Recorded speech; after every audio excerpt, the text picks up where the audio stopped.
Hey guys, welcome to another episode of LJ's Garage. Behind me is a 2005 Honda Pilot.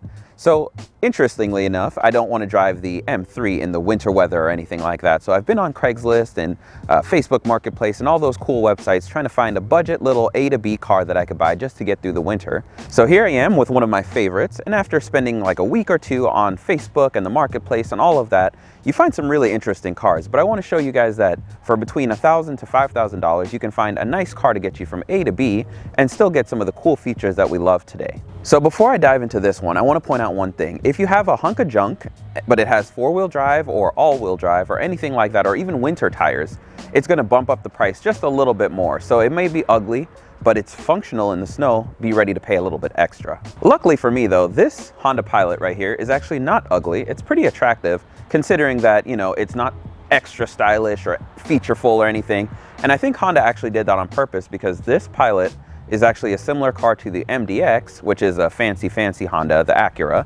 And so it's a combination between like a wagon, an SUV, and a minivan all jumbled in one. And they actually did a pretty good job. It looks all right. If you missed in the beginning when I said it's a 2005, keep in mind that one of the things that you're going to come across is a lot of wear and tear on these vehicles. For this, you see these haze headlights right here. You clean these up and you'll make a huge difference. I'm not sponsored by anyone, but one of the products I've used in the past that has actually given me good results is this turtle wax stuff right here. Is amazing. So all it takes is a little bit of time and effort and some blood and sweat and tears, and you can clean these headlights up, and now you got a pretty good looking car. Another thing that I want to hit on, I hear a lot of people say, oh my God, 150,000 miles. Oh my God, 170,000 miles. The thing is, back in like the 70s and 80s, getting a car with that kind of mileage was pretty scary. You never know how long a car's going to last. In the 90s, things started being built with a little bit extra quality. Then early 2000s, same thing. It just kept going and going. So we've got better cars on the road nowadays. And so seeing 190,000 miles, 230,000 miles, it all depends on what it is. You know, if it's a, I don't know, a Ford Pinto or something like that, you might want to be a little bit of afraid. But if it's a Honda, if it's a Toyota, you know, something like that you know is a reliable car, just check the service records, see if they have any maintenance, and just check the overall quality of the car. You can tell really easy how well a car was taken care of. Not to beat a dead horse or anything like that, guys, but if you take a look at the front, you'll see that this plastic's starting to fade, and like there's some little random body damage, little scuffs and scratches, but that's expected because I can't do math right now on the top of my head, but we're talking about 2020 to 2005. That's 15 years. So you got a 15-year-old car, you're going to see some of that damage. And so don't be afraid of it. Just clean it up, spend some time, find a friend that has a garage, and they'll be sure to help you out. Maybe you could bribe them with some pizza? This one's kind of a personal one to me, but I know that that's a Fiat. All right, I'm back from that distracting moment. So if you've never bought winter tires, if you've never bought tires in general, let me just tell you this, they can be kind of pricey. I've got 19-inch tires on my M3, and I don't want to buy winter tires for them at all. Forget about it. A lot of people are nervous about wear and tear things. So tires, brakes, rotors, all that stuff, you're going to have to do some maintenance on a car. You're going to have to change those things out. They're wear and tear items for a reason. So don't be afraid. Don't be running away from a car that's a solid deal just because you don't want to put a little bit of money into it to make it better. Spark plugs, all that good stuff. Wear and tear items. This one luckily has nice new tires. And on top of that, see these wheels right here? They're 16-inch wheels. Not 19, so imagine buying snow tires for these. A lot cheaper. Why can't I talk right now? It's a lot cheaper to buy snow tires for these than it is for 19-inch wheels. And then this one kind of should be a little bit obvious, but I'm going to say it anyways. The good thing with cars like these, a Honda Pilot, they're a dime a dozen, they're everywhere. It was a car that was sold in mass production, so you can find them in the junkyard, you can find parts on eBay, you can find anything that you need a little bit cheaper. You can even find aftermarket stuff cheaper. So keep that in mind when you're buying certain things. And I'm not worried about trying to find a, I don't know, a headlight for this or windshield wipers for it. They're plentifully available, so this is a great car. Stick to those cars that are on the road that you see all the time, still driving around, because they're still driving around for a reason. And now that we've talked so much about some quick little tips and tricks and things like that, I'm going to show you guys a little bit more about the Honda Pilot and why I like this one so much. So this is the back view of the Honda Pilot. You can see right there, it says Pilot, but there's something else back here that I really want to point out that I really like. This has got a 3.5 liter V6, which we'll talk about more in a little bit. But if you look right here, there is a tow hitch right there. So eyes back up here.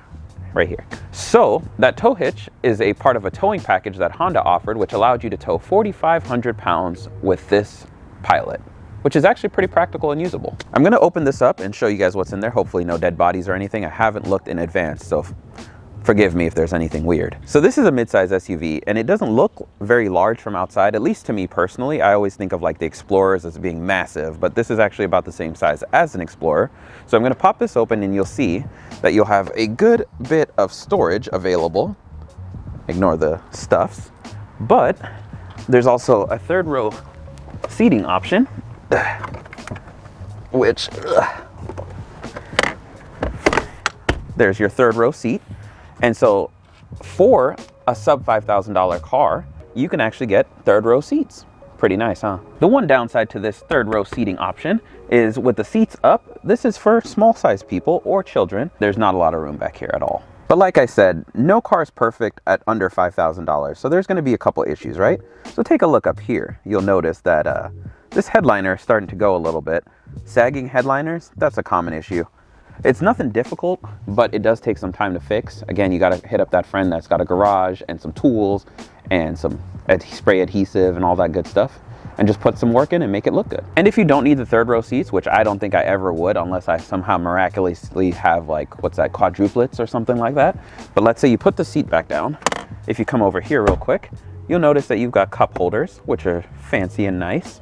I apologize for the sensual angle here, but what you do is if you want, you could even fold these seats down up front in your second row, and now you can fit large piece of plywood or something like that. Just to show you guys, I'm about 5'9", so I'm sitting comfortably, well, laying comfortably, and you can see there's plenty of room for me. But you guys thought I might be done with all the cool things, but wait, there's more. You may have noticed that these third row seats, they're missing something. I found them.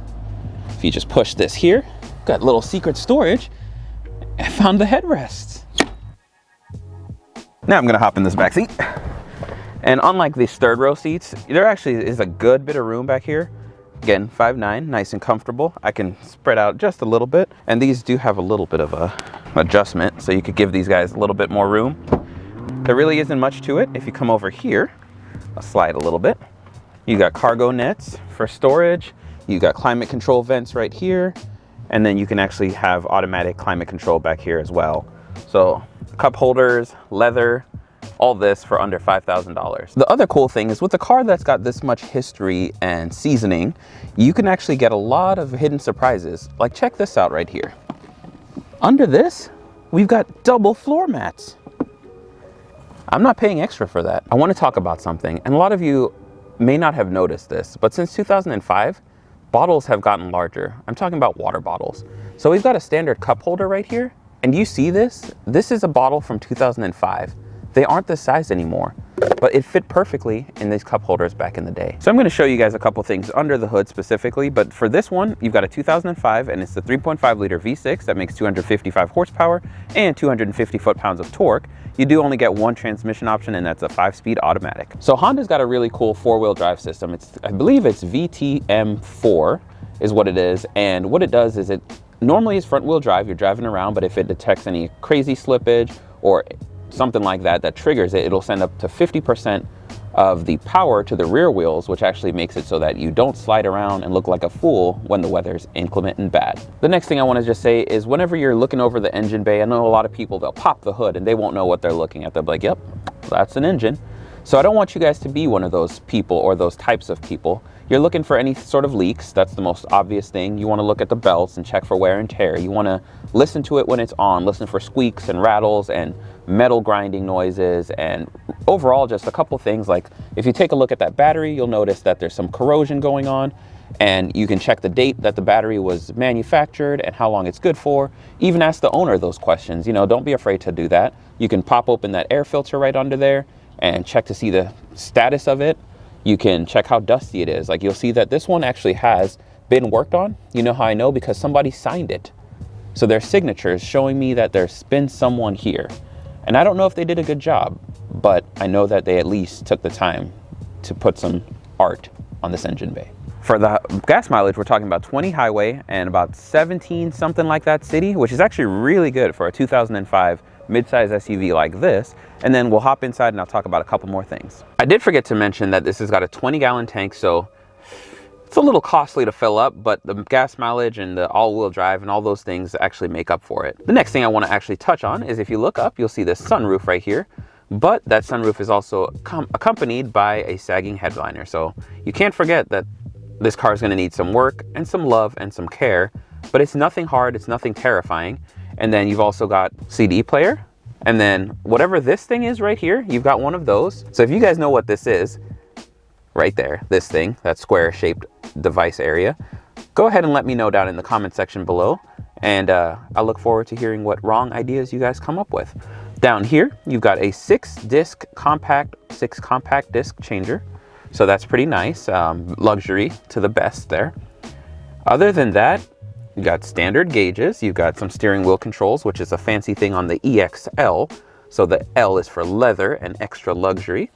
Over here you see that 4TM-4, that's your locking differential and everything like that, so you can escape ditches and things like that whenever you're doing snow drifting. Down here, ignore some of the mess, we've got heated seats, low and high, that's all you really need. I think excessive heating controls are excessive because my butt can't tell the difference between all the different hot temps and whatnot.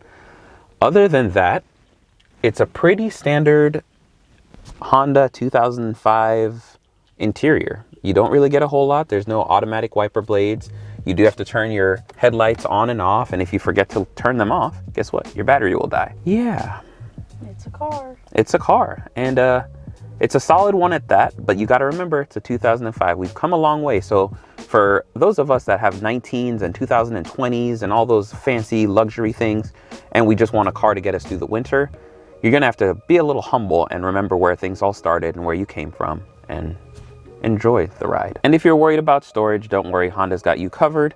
There's this cool glove box right here with coin holders, and then this pops out double, so you've got this cool weird storage thing. Glove box right there, and it's nice and large. You've got this sliding door right here, so you can fit all your gloves. Without me having to go into details, you can imagine there's a couple things on this car that need some work, but that's okay. For under $5,000 and without having to drive your beautiful, sports car during the winter, these things are actually a pretty good bargain when you start to look at it. You've got to remember in 2005, styling wasn't really the biggest concern. So take a look at these vents. They just kind of flop and bounce all over the place. We're gonna bounce around a little bit here, and then I promise I won't have anything else to say about the interior. Unless I find anything else cool, then I lied. The first thing is, look over here. You've got, well, a coin holder, and just in case you forget, it is not an ashtray, so don't put your ashes in there. And then what I find interesting is you've got your VTM4 lock right over there, but then Honda decided, let's put the warning for the VTM4 lock right up here.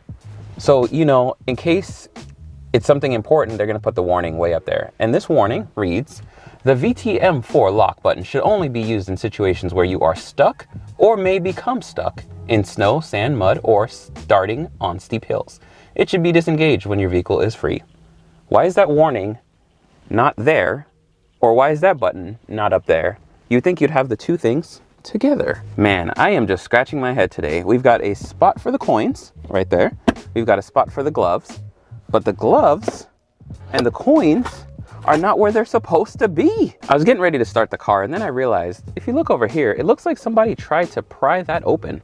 And normally blank buttons, I don't really care to know what's behind it, but somebody really tried to get behind that one, and I really want to know what's behind there. It's even got heated side mirrors.